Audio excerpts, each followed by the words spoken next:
Good morning, everyone. Thank you for joining once again. Today is day 4 of a video foundation course, and today we will be talking on the VMS aspect and uh, related to RAID function, as well as we will touch on the control room concept. Okay.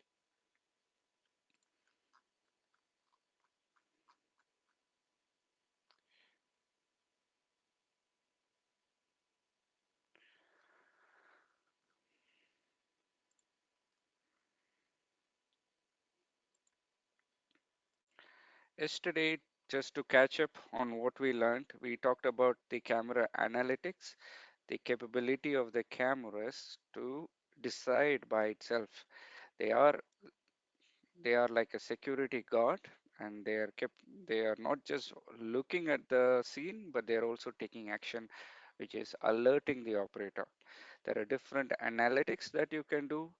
Object, somebody left the object, called appear. Someone removed the object, disappear. Line crossing, we saw yesterday. Person crossing or going in the wrong direction. You can draw multiple lines. You can use it for perimeter. Someone is crossing into your property. You can use it for triggering alarms. All right. Then enter exit. Enter exit is related to zone, which is instead of a line, it's a box. So any intrusion in that box, entering the box or leaving the box, it can be a car not allowed to enter, or it can be a person not allowed to enter. It can be a security area, private area, no one is allowed. It can be anything, or is a hazardous area, or it's a protected area. You can make a box anywhere as big as you want, as small as you want, and you can have the camera do the detection. Tampering is available in almost, or you can say every camera, that if a if someone is blocking the camera view, yesterday I showed you by blocking one of the camera, it will trigger the alarm.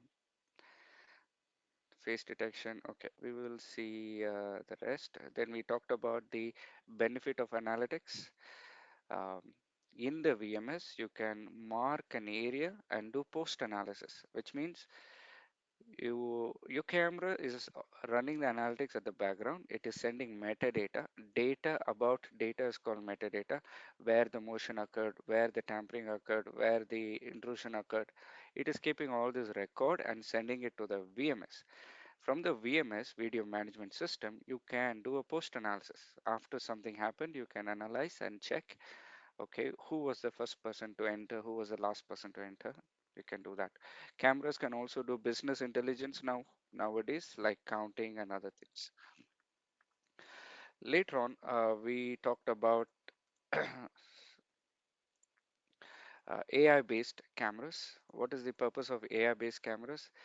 Its sole purpose of AI is to make the camera much more intelligent, uh, to behave like a human being, and not to tell if a cat and a dog example. Just because the cat has folded the ears does not make it a dog. Okay, so just because a person is as big as a tree, it should not trigger a motion detection. For example, here there is a alarm detector because the tree is moving and it's as big as a human being. So the camera should not make simple decisions like this. Okay, the tree is big and it height is matching the human height, width is matching the human width, so maybe it's a motion. In that case, shadow, rain, anything will cause motion alarm, nuisance alarm, unwanted alarm. So that can be overcome if you use AI based. AI based cameras will only detect if it sees a person. It doesn't care if, even if there's an aeroplane or there's an animal as big as a human being, doesn't matter. It only looks for a person or a car. Not only that, AI cameras can learn the attributes of the scene. The other word is called demographics, means color of the car, color of the shirt, color of the trousers, color of the truck, and so on. So you can also use it for searching. I'm looking for a red color shirt person. I'm looking for a black color car. This is all running today in the camera side. You don't have to pay extra licenses or anything. Everything is now on the camera side. All you need is the VMS, which will receive it. Okay, no need. Before they used to pay separate licenses in the day. We used to buy separate analytics. They used to buy separate server. But today it's all running on the camera side. Then we talked about OnWIF, and it's an open protocol. Open Network Video Interface Forum is the full form. Open Network Video Interface Forum. It's open protocol for camera to communicate with other systems. It can be VMS or any system. They can talk to each other. That is OnWIF. Yes. BACnet, LON. These are open protocols for third-party BMS and lighting control KNX protocol. Same like that. OnWIF is a protocol. Then we saw cybersecurity, and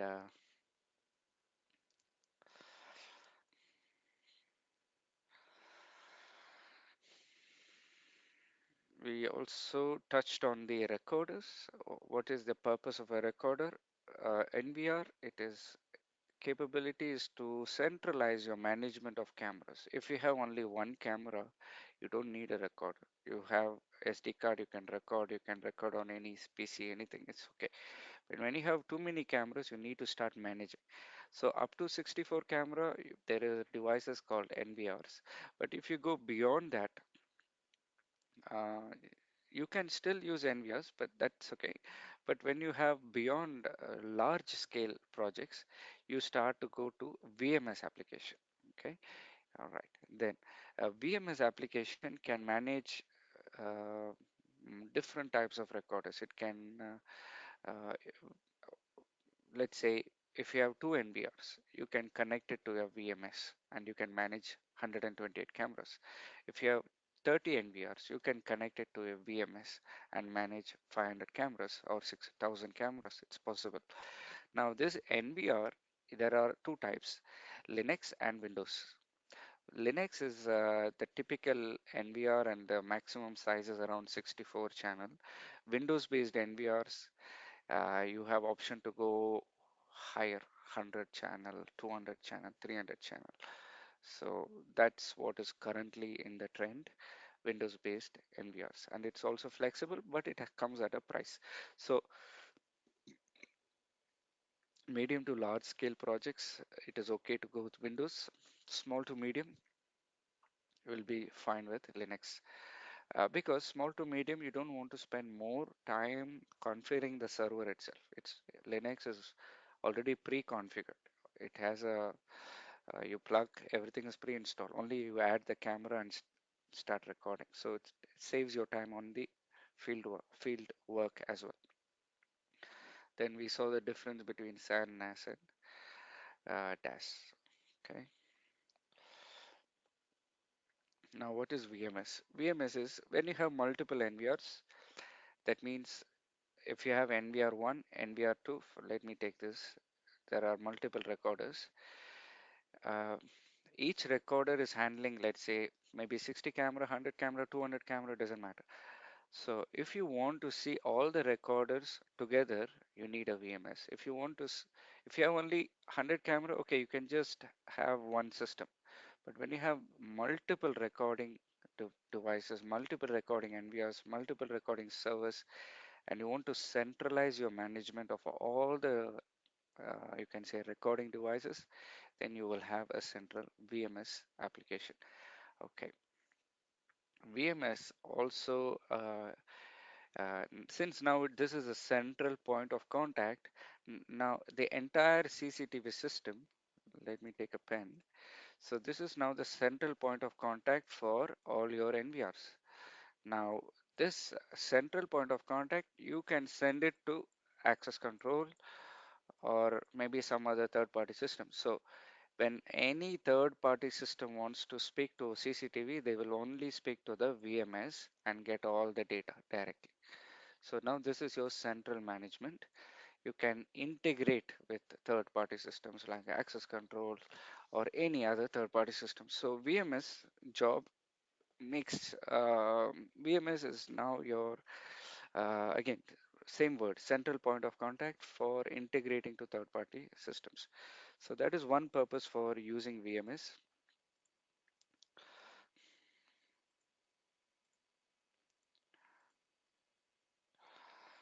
Okay. Another reason, VMS. Okay, NVR is Linux. It's a proprietary hardware. If customer wants to use their own HP, Dell, any kind of service, they can ask the vendor, give me cameras and the software for recording. I will buy my own server. All right, they can say like that. In that case, a vendor will provide the cameras. They will also provide the software. The customer will buy his own recording server. He'll buy, maybe he has a good agreement with Dell, he'll buy from Dell. Okay, so that in that case you can you don't you I mean in that case you cannot buy from the vendor the server because you want to use yours. So only the VMS software you will buy. So that is one reason why people go with VMS. Okay.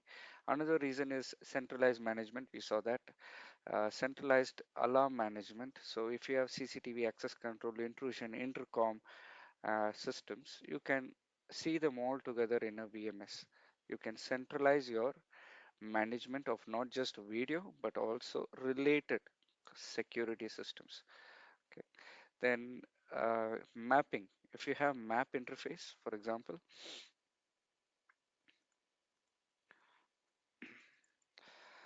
um, here we go. Da, da, da, map.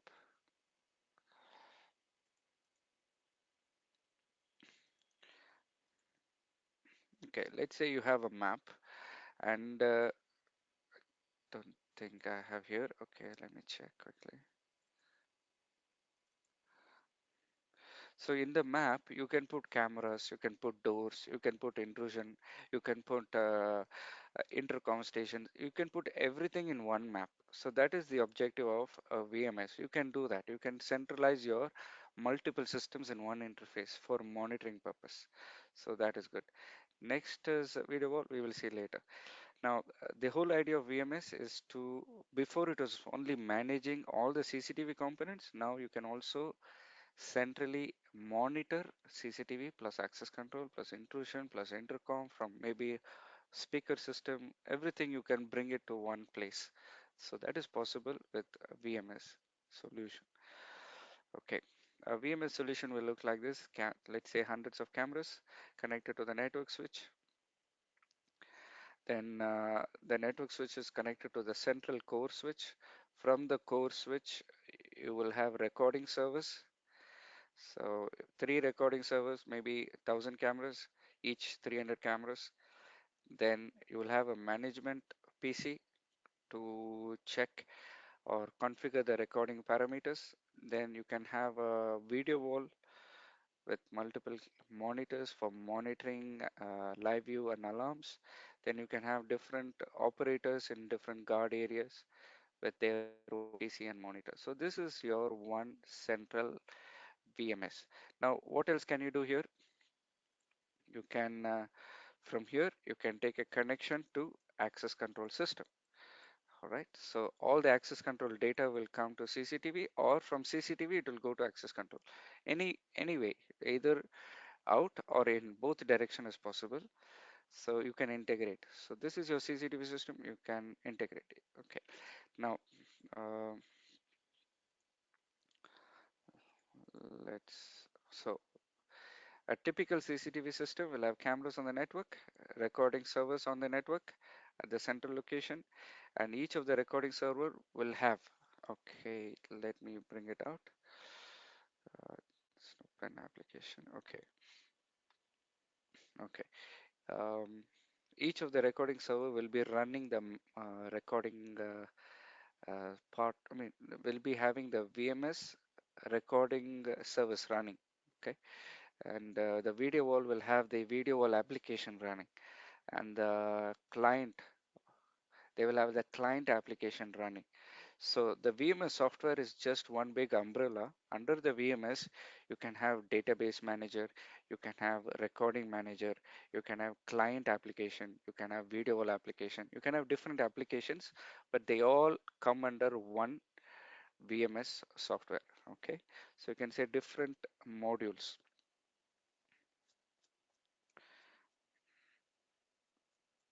Okay, think of it like this. Your it's like your let's say your phone. You have different. You have your iOS phone, and on that you are installing multiple apps. Okay, each app will have some function, but they all will work only with the iOS, those apps. Okay, something like that.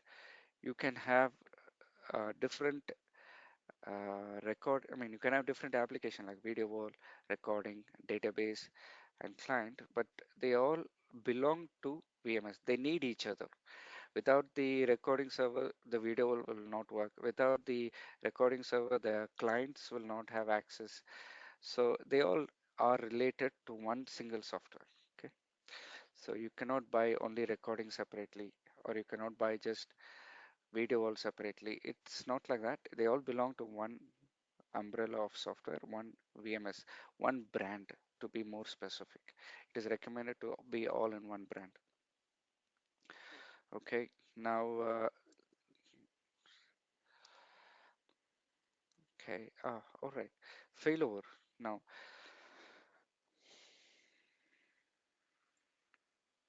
failover. What is the concept of failover? Whenever there is a lot of dependency on one unit, then you need a failover. For example, you can have different points of failure here. If your recorder fails, the 60 cameras recording on this will stop recording. So you can have a failover recording server. Done. Now all the recording servers are connected to the VMS. Now if the VMS fails, the client PC will is I mean, let's say integration from access control. They all speak to the central server, right? Your client PCs, they all speak to the central server.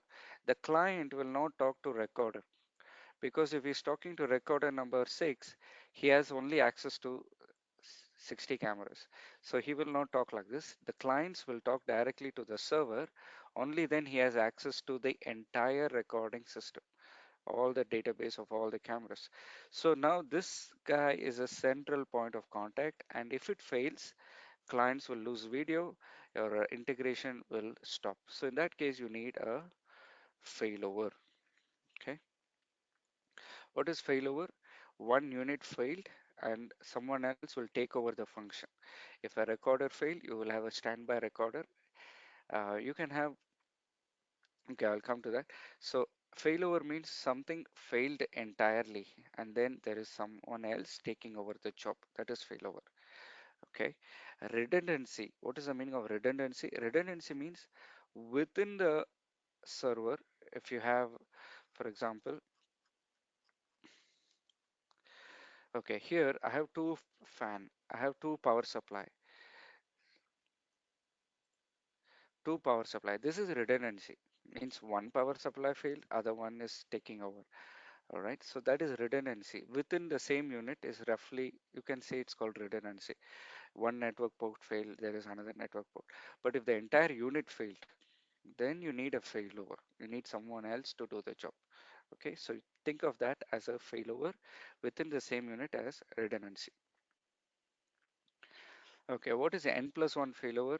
You have 6 recorders here, that is n equal to 6, or any one can fail, then it is n plus 1. So you will have one more standby. Okay, 6 is to 1, n is to 1, one standby, that is n plus 1 failover.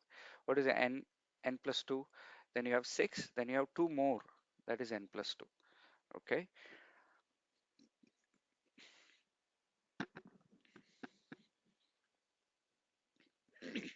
sorry. Generally for database, you will have 1 is to 1. Okay, usually you have only one database server and you have a failover for that. Okay, integration with access control allows you to see if someone access the card. You can see the live video, you can see the photo of the person and their details. This is mapping with CCTV and door in the same map. You can unlock the door from the CCTV system. So this is centralized management you can do. Now let me pull out the VMS. So here I have a VMS software called SSM. This is our own VMS software, Wisenet SSM. Uh, what you're seeing here is the video tile. You can have as many video tiles as you want.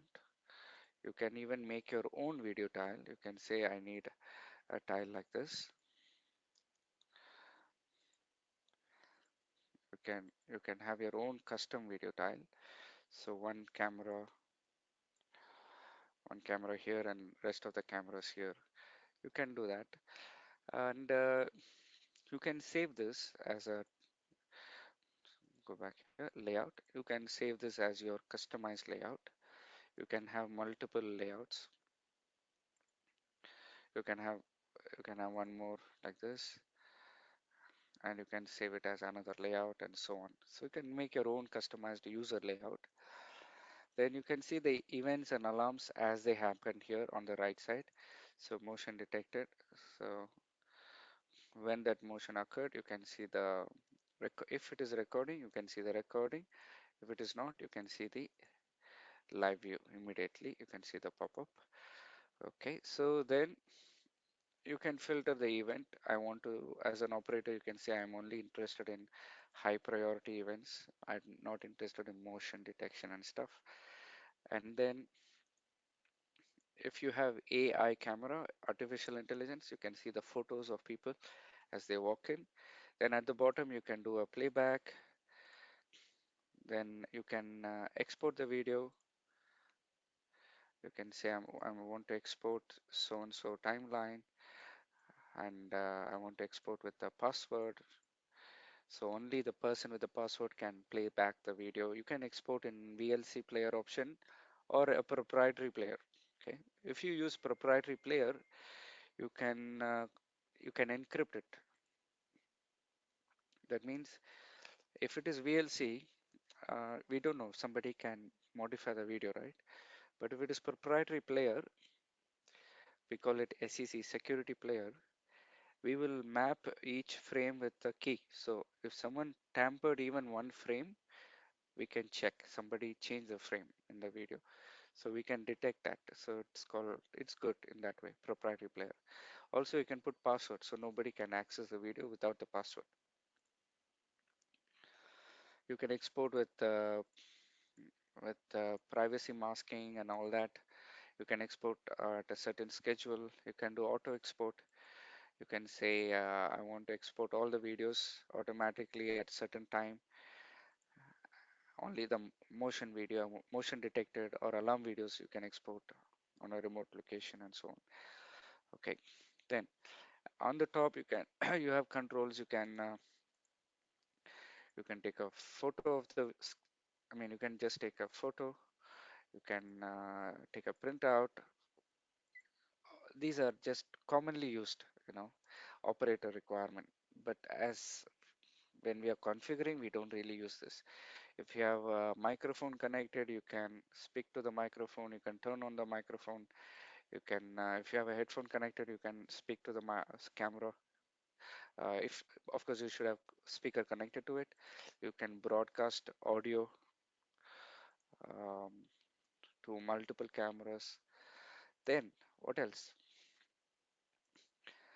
Okay, then you can group the cameras. So let's see how you can add cameras in the first place. So you can go to the backend. This is called configuration menu. You can limit who can access the configuration by going to user. You can create multiple user. Let's say I create a user group. This user group cannot go to configuration. So that means he cannot add camera or remove camera. So you can control. He cannot do playback. He cannot do export. You can customize this which camera you can access, which layout you can access, which maps you can access. You can make all this in the user group. Then you can add cameras in the VMS. There is a button here at the bottom, add NVR. So if you have NVR, you can add NVR. If you have cameras, you can have cameras. You can add on with camera. You can manually add from certain IP to another IP range. So it's possible. Once you add the camera, you can customize.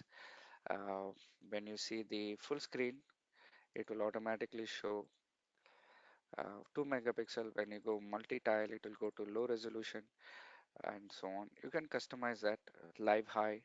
When it is multi-tile, what is the resolution? Um, you can change it to 3. Then what resolution you want to record?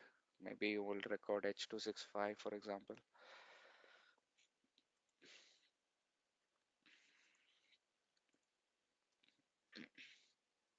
You can edit the settings here. Then you can even customize the camera. For example, if you want to zoom in, zoom out, you want to turn on WDR, you can do all that setting also through the VMS as well. Okay, privacy setting, you can open the camera web page through the VMS. If it is PTZ camera, you can go left, right. Okay, then on the server side, you can manage where you want to record D drive. If you have another SAN drive, you can record on the SAN drive. Okay, and then each camera you can customize how many days you want to record, 30 days, 90 days, 180 days. You can do it for each camera. Then you can do event based recording, which means I want to record continuously during daytime. Then I want to record motion during nighttime. So you can make your own schedule when you want to record, whether you want to record always or only during continuously during daytime, motion during nighttime, something like that. You can make your own schedule for each camera. You can do it. Okay, done. Then you can also do audio recording if you require. It can be done.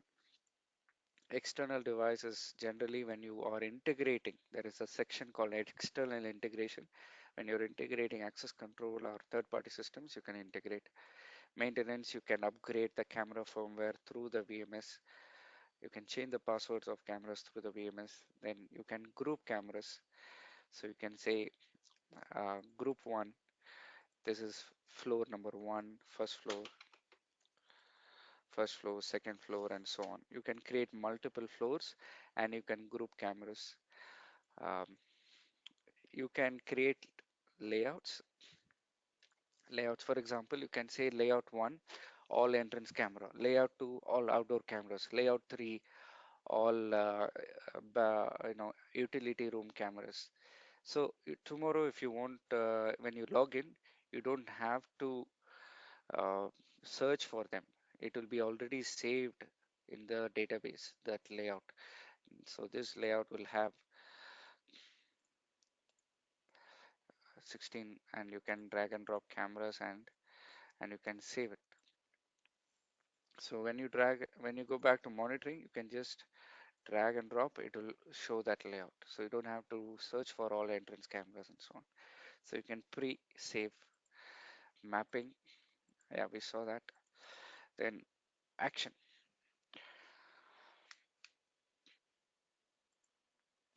Event action. Event action is you can you can say if camera detected motion, I want detected motion or anything else, I need a pop-up, or I want to send an email, or I need an alarm, or I need to pop up an entire layout set of cameras. Or you can even make more functions like go to preset, start the recording, and so you get the idea. So you can create events. You can even create schedule event only during some time, certain time it should work. Those events you can do that. So we saw users. You can do maintenance such as you can if there is a event, you can get an email that can be done. And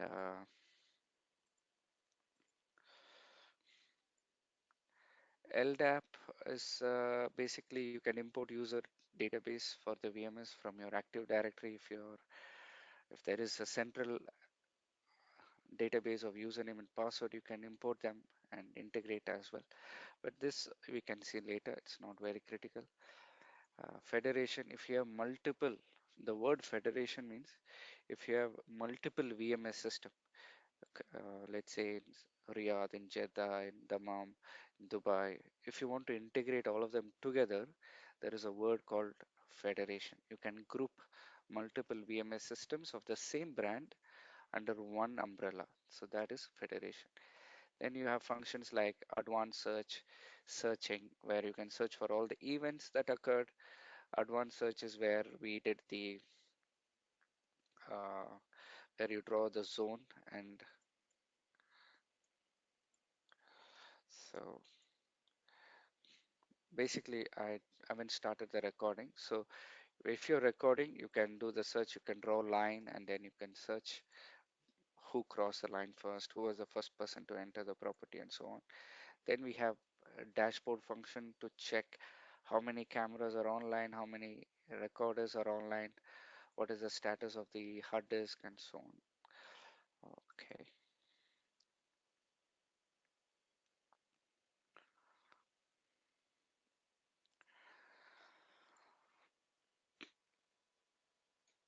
So that is the whole objective of VMS. You can do it for one camera to 10,000 cameras from one location. Done. And you can even unlock doors. You can even see access control status from that location. That's the whole idea of VMS.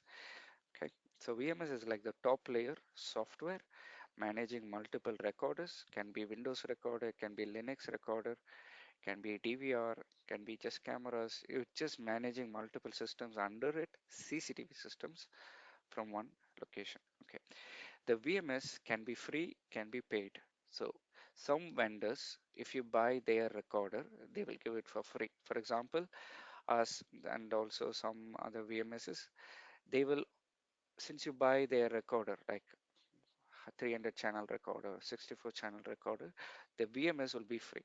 Some of them, they have paid licenses. Some of them have recurring licenses because if you are buying a VMS from a software companies they have their only source of income is software, so they have recurring licenses. They have manpower to keep upgrading and all that, so they will charge you every year service upgrade license. So you have to keep that in mind.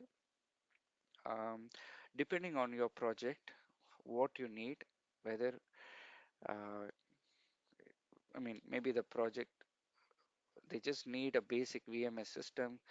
They don't want to keep on upgrading. It's okay. In that case, some VMS companies give you lifetime license, so you can check accordingly and choose them. Okay. Rate. We will see what is rate. Then we will take it forward.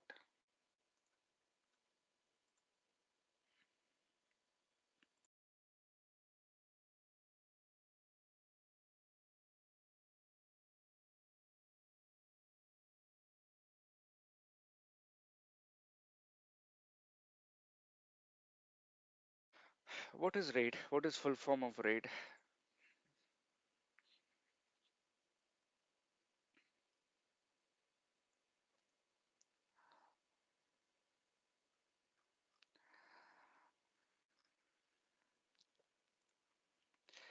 RAID full form is redundant array of independent disk.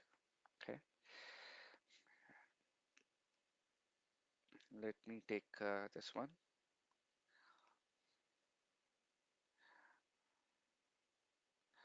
There are three hard disks. They are working independently. So that means there is nothing to do with RAID. But if you're combining them to work together, so to provide some level of redundancy, it's like this. If each of you are working independently, there is no redundancy. But if you're working as a team, that means there is some redundancy. Maybe you fell sick, someone else can do your job for during that time, right? That is called redundancy of array of independent disk. What you're doing is when you insert 10 hard disk in the NVR, you are creating a RAID array, which means that 10 hard disk will support each other if one of them fails. When one of them fails, it's okay. Replace with a new person. One of them left, let's say, one of the hard disk died, you replace with a new hard disk, then all the remaining hard disk will transfer the knowledge, will transfer the data, whichever was lost, back to the new hard disk. And it will be as if you never lost anything. Although you lost a hard disk, but because it is a RAID configuration, you will get all the lost data back and it will be running within 4 to 3 hours. It depends on the RAID setup. Within a couple of hours, that new hard disk will be recovered and it will work as if it is part of the, it has always been part of the team. Okay, so all the lost data will be transferred from the other 9 hard disk to the new hard disk. Okay, so that is RAID. Now there are two ways of doing RAID, RAID 5 and RAID 6. This is very common in CCTV. RAID 5 means one hard disk can fail. Redundancy means out of 4, one hard disk can fail, and when you replace it with a new hard disk, all the lost data will be recovered as if nothing happened. RAID 6 means redundancy is for two hard disk, which means two hard disk can fail. Um, let's say two employees are leaving at the same time. It's still okay. The other team, they are having enough knowledge of what the other two guys were doing, and when you insert the two hard disks back, it will transfer all the knowledge back to them, and they will start working as if they are part of the team. Okay, so that is redundancy up to two hard disk. Okay, now in order to do redundancy rate 5, you need minimum 3 people on the team, minimum 3 hard disk you need. Okay, so when one of them fails, those two guys, each of them will share 50% of the knowledge and send it back to the third guy, and he will be back up and running. Okay, when you do RAID 6, you need minimum 4 hard disks because two hard disks can fail at the same time. So those remaining two guys will transfer the knowledge to these two new hard disks and they will be able to come back. Okay, now let's take an example.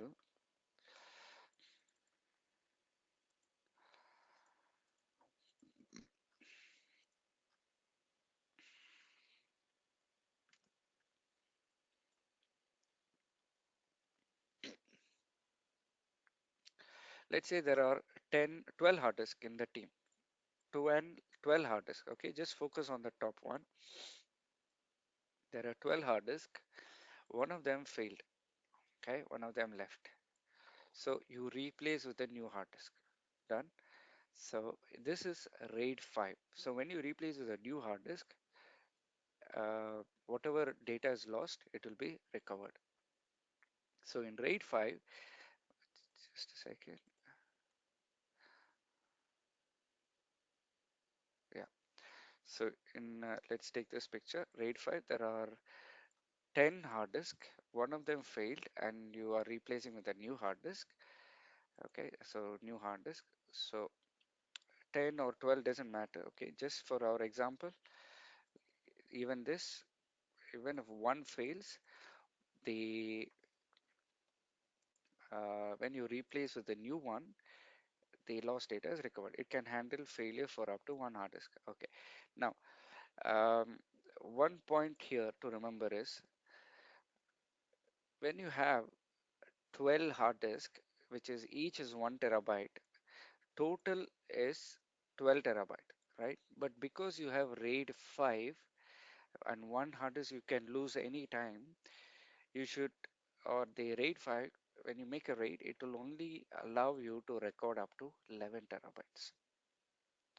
Okay, in RAID 6, although you have 12 hard disk, you have 12 terabyte, but because you are configuring RAID 6, up to 2 hard disks can fail. So let's say 2 hard disks can fail, 2 terabytes can fail. So it will only allow you to record up to 10 terabyte. The remaining 2 is reserved for the RAID function. Okay, we call it RAID parity. All right. So let's say each hard disk. is 10 terabyte. You have array of 10 hard disks and you're configuring a RAID. So total 100 TB, RAID 5. So you will lose one HDD can fail. So maximum it will allow you to record 90 TB. So your usable storage is 90 TB, although your raw 100 TB. Raw means including the RAID storage plus the usable storage, that is raw storage. So total is 100 TB, but actually you can only use 90. So when you use RAID 5, you are only getting 90. If you use RAID 6, you will only get two hard disk can fail, so you will only get 80 TB. So this is the challenge also with customers. They like RAID 6 because two hard disks can fail, still you can recover all the data as if nothing happened. But you are investing in 100 TB, you will only get 80 TB because you are activating RAID 6. So uh, imagine to 80, right? So let's say you have uh, you have 10 NVRs, each have RAID 6 with 10 hard disk. Okay, 10 hard disk. So now 80 TB each.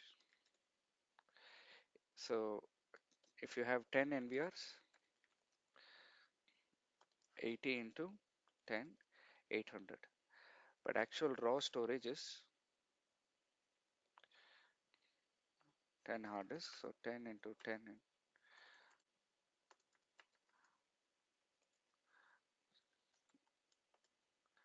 1000 TB.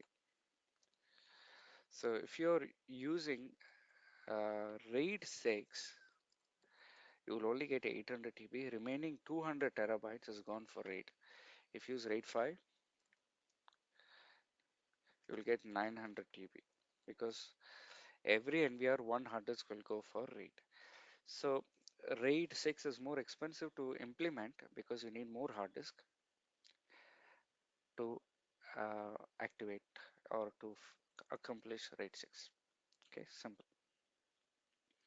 But RAID 6 is more redundant because two hard disks can fail at the same time and you can still recover the data. Now, uh, there is something called RAID ratio. Redundant array of independent disks. RAID means redundant array. RA means redundant array. So there is something called array size. You can do a RAID for 10, 10 is to 1. Let's say if you want to do RAID 5, okay, let me go to this sheet now. Let's say I do RAID 5 for 10 hard disk.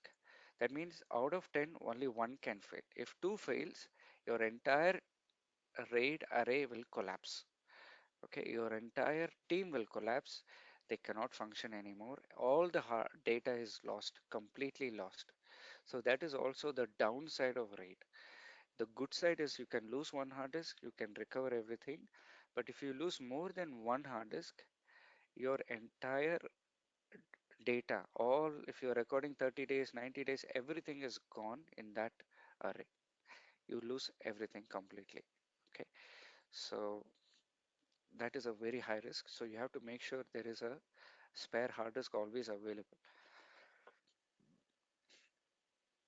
So then what people did, instead of making for 10 hard disk, they made RAID for every 5 hard disk. Okay, so first 5 they will create RAID 5 array, another 5 they will create another RAID 5. So they are splitting the load. Okay, so if one fails, only 5 hard disk data will lose. I mean, if within RAID 5, um, within this array, only 5 hard disk is there. So the chances of failure are less. So it is okay. So uh, sometimes some vendors they take RAID 5 for 20 hard disk. So 20 is to 1. So there is a chance after 3 or 5 years, two hard disks will fail at the same time, but it only supports RAID 5, right? So there is a big risk that your entire RAID system will collapse. So higher the ratio, there is a risk. You have to keep a decent ratio, 5 is to 1, 6 is to 1, 8 is to 1, this 8 is to 1. This is all okay. This is still fine. But if you make 100 is to 1, that means your tolerance level is only one hard disk out of 100. But but the chances are two can fail at the same time. Your entire 100 hard disk will lose all the data. So that is the downside of RAID. Okay, when you have 100 is to 1, you have to go with at least RAID 6. And 100 is to 1 is not a practical solution. And no CCTV vendor will recommend like that. Okay, they will say, okay, go with RAID 6, but we recommend every 6, every 10, every 12, within that range. Okay, even if they recommend higher, it is better that you don't go more than this because you're increasing the risk of multiple hard disks to fail at the same time and entire system will collapse. I can give you an example. It happened once in Abu Dhabi region. One of the vendor had a RAID 5 for 30 or 40 hard disk. RAID 5. So out of 40 hard disks, only one hard disk can fail. Okay, only one hard disk can fail. But after 3 years or within I think 2 or 3 years, two hard disks fail at the same time. So the entire uh, you know entire storage collapsed and they lost all 90 or 180 days of recording completely. So in that case, the CCTV system itself failed, right? Because just two hard disks failed, you lost 180 days of recording, or I think they were recording 180 days. So you lost the entire 180 days of recording. So the sensibility is important. You should do rate, it will help you, but if you activate it sensibly, you should have a good ratio. The array size should not be very big. Okay, so it's like this: 100 people are there, and there is only one guy as a standby. That is not going to work. Every 10, you should have one standby. Okay.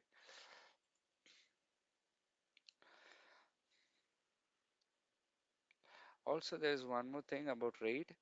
When you do RAID, you cannot mix and match hard disk.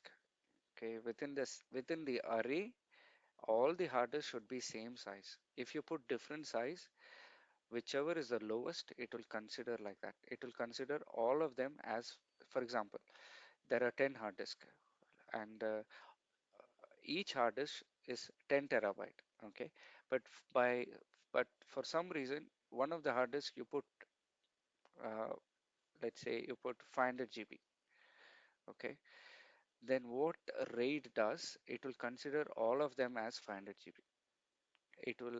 It will take the lowest speed, lowest size as the size for all the hard disk. Okay, so this is also something you have to keep in mind about RAID.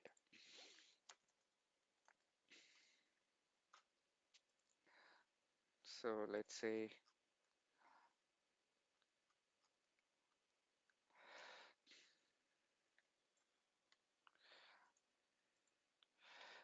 there are 10 hard disk and one of them is just 1 terabyte.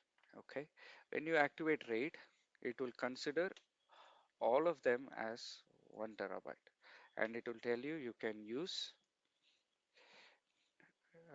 10 hard disk, right? 9 TB. Total is 10 TB. This is how RAID also works. What I mean, it doesn't matter. All this extra terabyte will be not used at all for the RAID system. It will just discard it. Okay, so in RAID, the hard disk should be same model number, same version number, same brand, same size, because they're all working together. They should all be at the same speed. One cannot be faster than the other one. One cannot be bigger size than the other one. It doesn't work like that in RAID. All of them should be same size. Now you can just say this is how RAID works because whoever developed the concept of RAID, this is how they developed it. So we have to keep in mind. for that. Okay. Now, how to do storage calculation? When you take any um,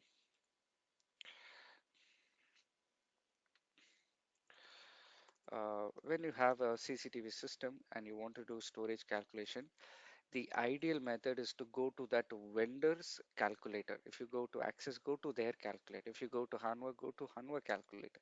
If you go to Pelco, go to their calculator. They will be the right people to decide the storage for their camera. Then there are also general calculator like JVSG and IPVM. I have noticed that they take actually more storage because they are just generalizing. If you're a consultant, you can use this because you will anyway get higher storage. So it is okay. You are just giving an estimate. So here, for example, 2 megapixel H.264 for 25 frames for 100 cameras.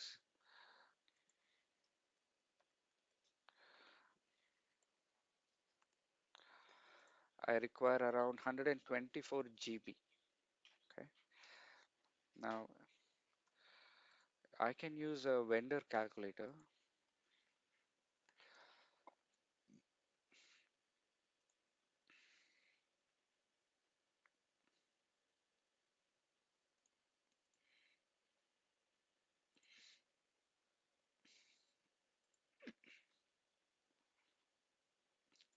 Take any 2 megapixel.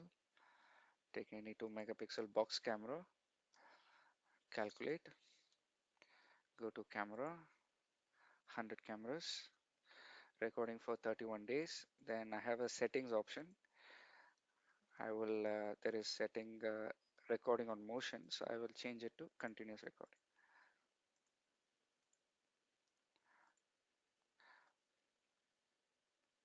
2 megapixel H.264 30 frames. So a vendor calculator is taking around 71 terabyte, whereas a normal calculator is taking 124 terabyte.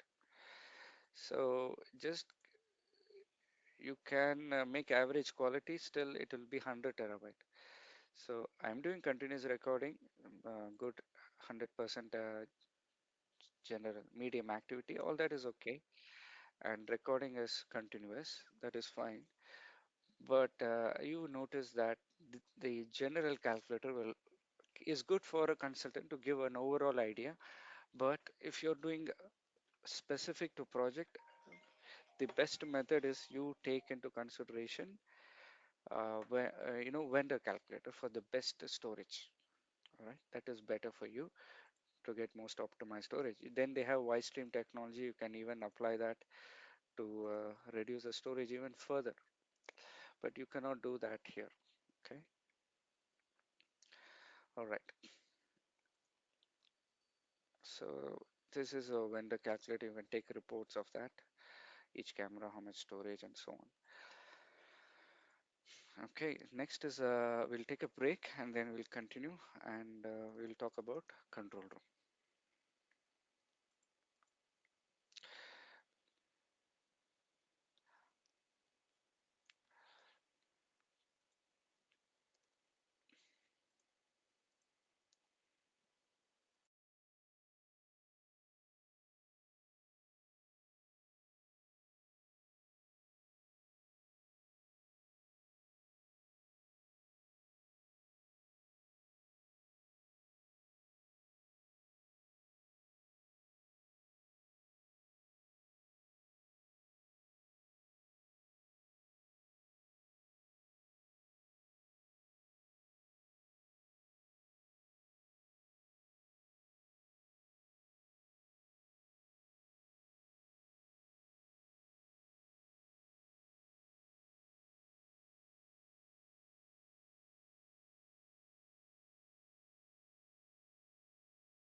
Yeah.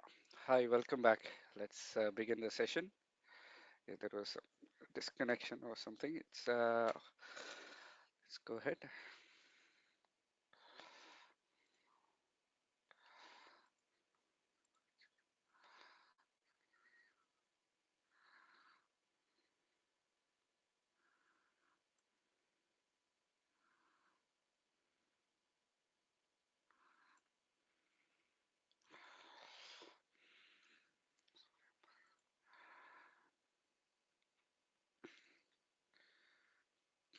Control room monitor video wall consideration. Okay, so this is a nice topic and something that would always interest, or it's something that we design if we get the chance for every project. Okay, so uh, and this is just a thumb rule. Okay, so you can modify it according to your requirement.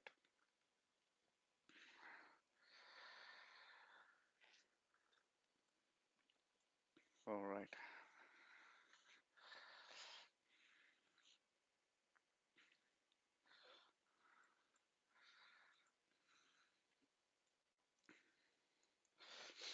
All right. Okay. So let's say you have a project with, let's take 1,000 cameras. Okay, let's take 1,000 cameras. All right. Now imagine a hotel, 1,000 cameras. All right. So a project of 1,000 cameras will be somewhat sizable. Okay. Sizable means it will have a lot of plot area. It will have a very big ground floor. It will have very nice big basement. It will have multiple sections in the ground floor, A wing, central wing, E wing, so on. So the ground floor will be quite sizable. Okay. And since it's a hotel, most of the hotels you can say 30 floors, 40 floors in that range. All right. So let's take in that range. Okay. Now, in ground floor, if you're in estimation pre-sales, roughly 10%, 15% of the cameras are in the ground floor. Based on your experience, you can take an average. So this is the average which when I was in the pre-sales long back, I had this average of 10 to 15%. If the project is very big, the percentage will go down roughly 10%. If the project is small, 200, 300 cameras, then the percentage can go up to 15 to 20% also. Okay. So roughly 100 cameras would be at the 100 to 150 cameras can be at the ground floor. Okay, ground floor is where um, you are meeting unknown person for the first time, right? If anyone has to come into the property, that's where they first enter through the ground floor, right? Okay. The ground floor is where the parking base, I mean, even the parking entrance will be in the ground floor and then they go down or go up. So every first point of entry is in the ground floor. So ground floor, roughly almost all cameras are critical. Okay, why? You can have entrances, you can have waiting areas, you have the first lift lobby, staircase entry from outside, emergency exit, everything almost is the main critical areas. So now you can subtract some storerooms and certain indoor areas, that's okay. But roughly speaking, 100 cameras is on the ground floor will be the most critical because they are also referred as identification cameras. First point of entry, you want to identify the person. Now, these identification cameras, by general, uh, for a general, if a project is continuously being monitored, if it is a hotel or anything public uh, property, public gathering, and all that, these areas should be on the monitor. If you have a control room,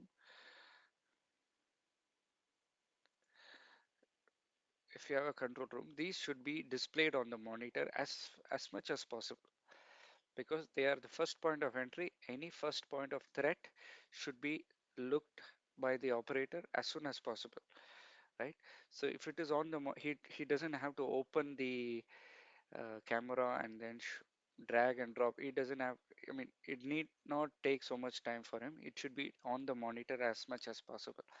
So in that case, we call those critical cameras. Rest of them are also critical, but not as critical as the identification cameras. So let's say a 500 camera project, 15% critical, and that is 75 cameras. Remaining is less critical, maybe other staircase floors, lift corridors, and other things. Okay.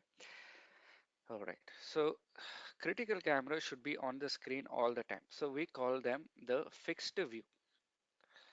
Okay. Fixed view. Let's say I have this is my monitor, 6 monitors. These are fixed view. They should always be displayed here. So I have 75 cameras. 75 cameras. I will display them here fixed in 5 by 5. What is 5 by 5 layout? You have here 25 layout. So I can see 25 cameras here. All right.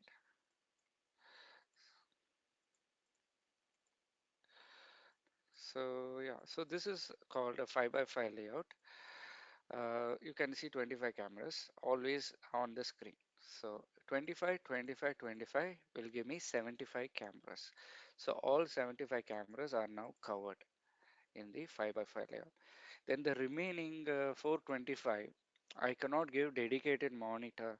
If I give dedicated monitor, it's going to take too many monitors to cover everything. So there are two options. One, you don't have to give, you can only give another standby monitor, and if there is any event or alarm, you can have a pop-up.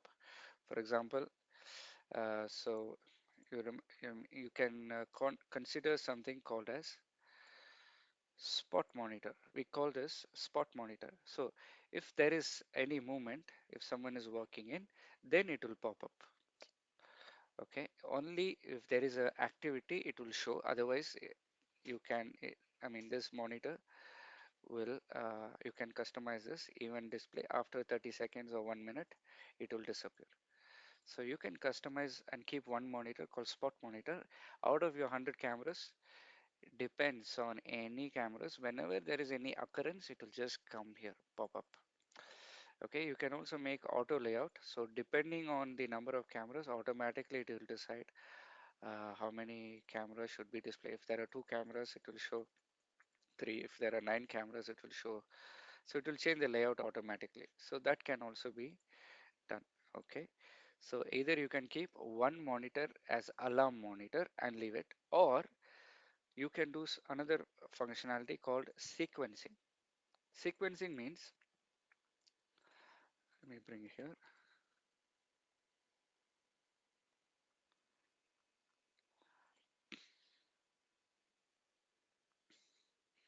So,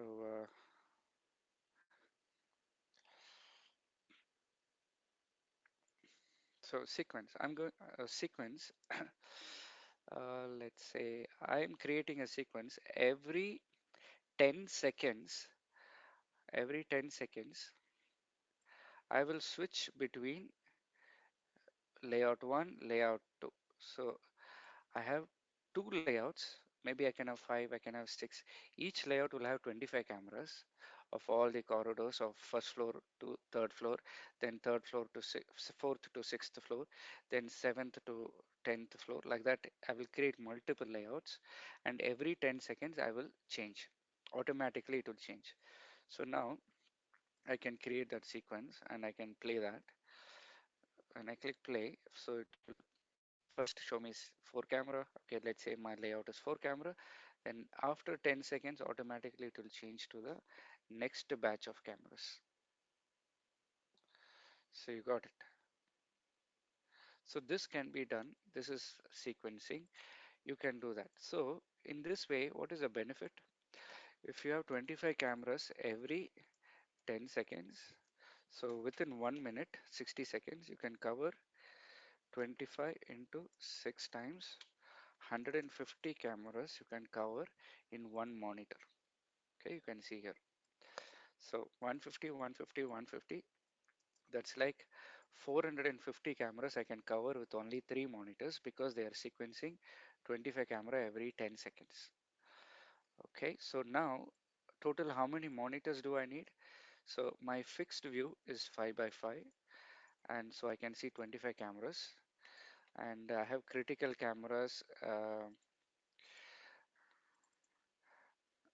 I have critical camera 75, so 75 by 25 I need three monitors. Okay, three monitors. Then less critical cameras I'm sequencing. So 5 by 5 will be sequencing every 10 seconds for 6 times. That means 1 minute 60 seconds. I will see 150 camera. So 425 by 150 will give me 3. So I need 3 monitors. So total I need 6 monitors for this project. 3 for sequencing, 3 for fixed. In addition, you should have at least one more monitor for exporting video, checking some investigation purpose and so on. Okay, done. So this is how you design the number of monitors in a project where there is less, where you can design, where you can give your opinion.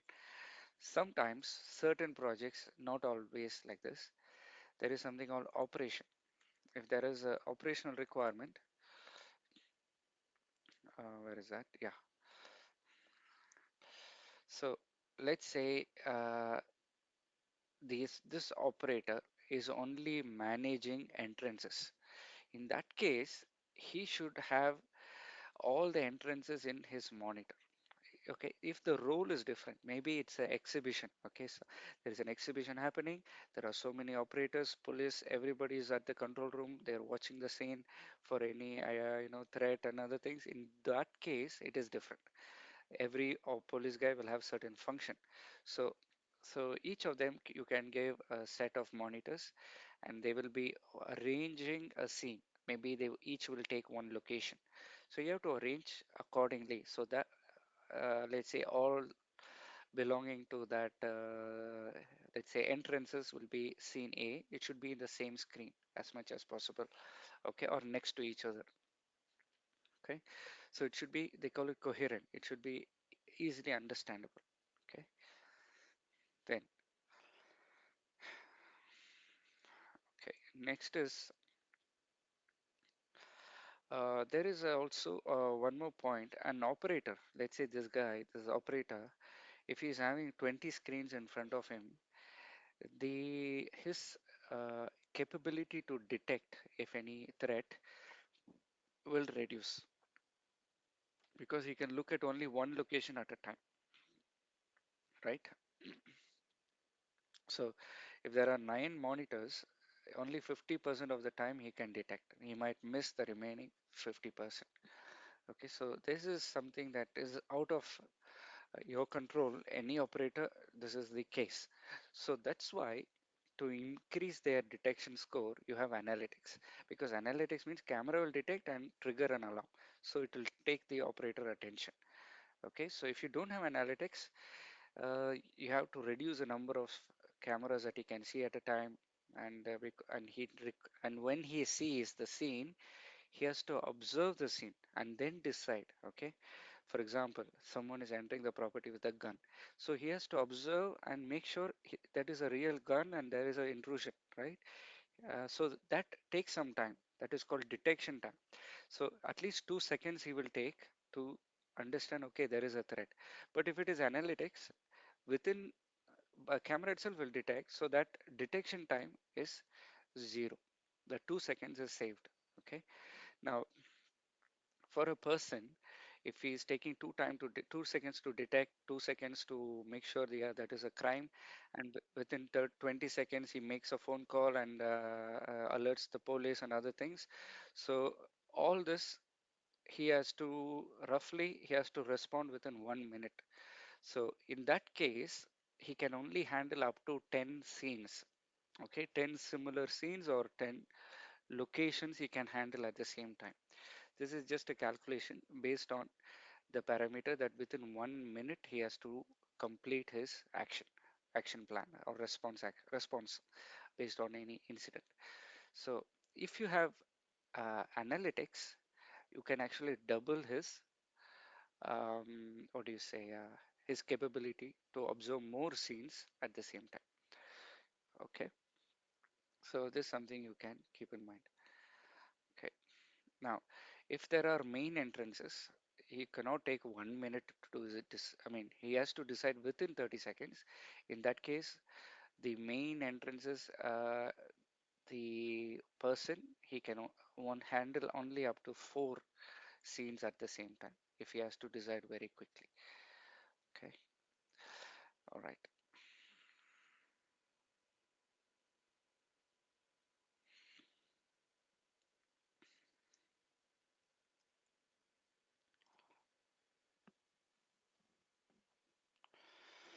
All right. Number of cameras per monitor. Number of cameras per monitor. Something you have to keep in mind. And okay, higher the monitor size, you can go with bigger layout size. Okay, more number of cameras you can do. That is good. And even higher the pixels, you can. I mean, this is something we'll see later. But monitor size, you higher the monitor size, you can see more number of cameras at the same time. But there is one. Okay, next point is uh, each camera. Generally, it should be around 12 centimeter by 6 centimeter. Okay, like you can say your you know your ruler, just 12 centimeter. I don't know how to visualize this for you, but roughly every scene or every uh, camera's view should at least take 12 centimeter width on the screen. If this is my screen, it should take from here to here at least. It should be a decent size. It should not be too small. What is too small? Let me show you what is too small. This is too small. 132 cameras in one screen. This is not 12 centimeter. This is maybe 3 centimeter. So the operator cannot detect anything. This is useless, right? So that is what it means. Your image size should be at certain centimeter on the screen at least. So based on this criteria, minimum criteria, you can go up to 100 cameras for a 60-inch monitor. Okay. All right. Next, resolution. Okay. 4K resolution and full HD. 4K resolution means if it is 42 inch, 2 megapixel, full HD is 384 pixel.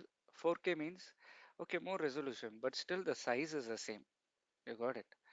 You're not increasing the monitor size. If your monitor size is the same, then it doesn't matter 4K or not 4K. There is only certain number of cameras you can see.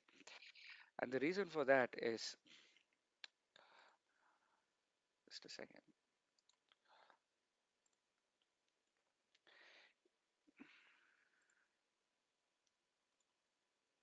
even if you have 4K, the and say this is full HD. Let's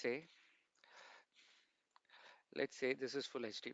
This is my 20-inch monitor. Oh, sorry. Let's take this my 24-inch monitor. It is full HD. If it is 4K and it is 24 inch, it is still the same, but the pixels are very cramped next to each other. You got it? So when it is 4K, when it is 4K, if the pixels are so cramped, you don't know the difference. It looks like it's one pixel. Okay. Now you can see each pixel separately. You know if something happens here, if this pixel is, if somebody, I mean, if this is a guy with a red color shirt and another guy, you know there are two guys separately. But if there are too many pixels in the same monitor, that means they're so cramped, you cannot really see, right? So in this case, what you need to do, you need to go very closely to the monitor and check whether there is some change. So that's why when you use a 4K monitor, the viewing distance will reduce. You have to go very close to the monitor to check if something is happening or not. Otherwise, it will look like this.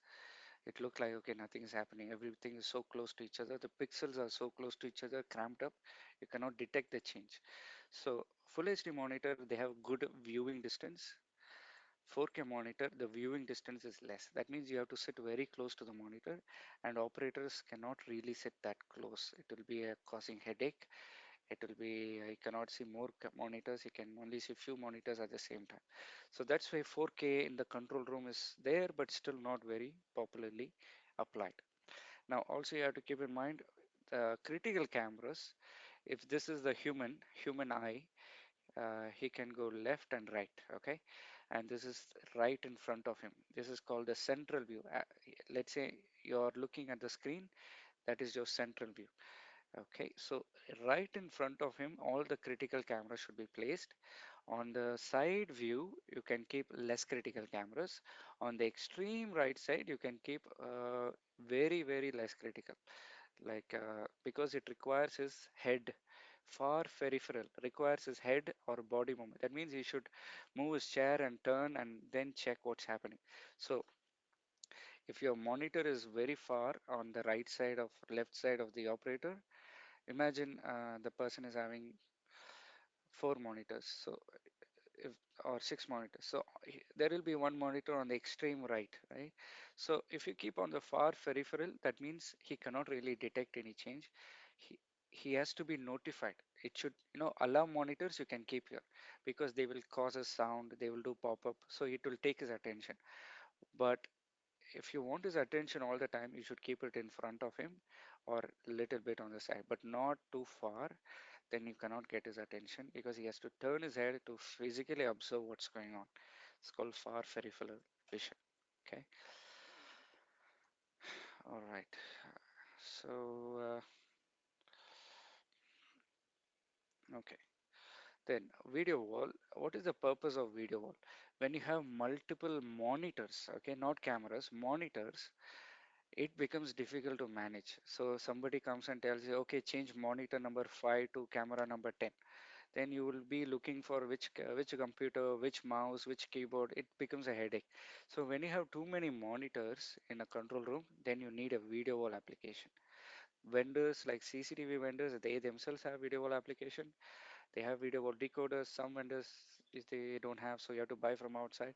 So when you have video wall, it's like a video wall manager, video wall management system. So you need a management system to manage the monitors. So in that case, one manager can control and change the layout of any camera anywhere. So he can decide, okay, this PC control this monitor. Okay, PC number two, send camera here. He can control anything and everything on the control room sitting from one location. That is the power of video wall application. When you have multiple monitors, you need a video wall application to do this work.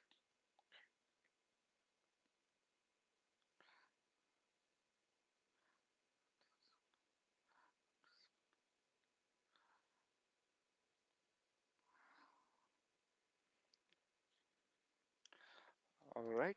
If you have any further questions, you can post in the chat window. And that brings us to the end of Video Foundation course.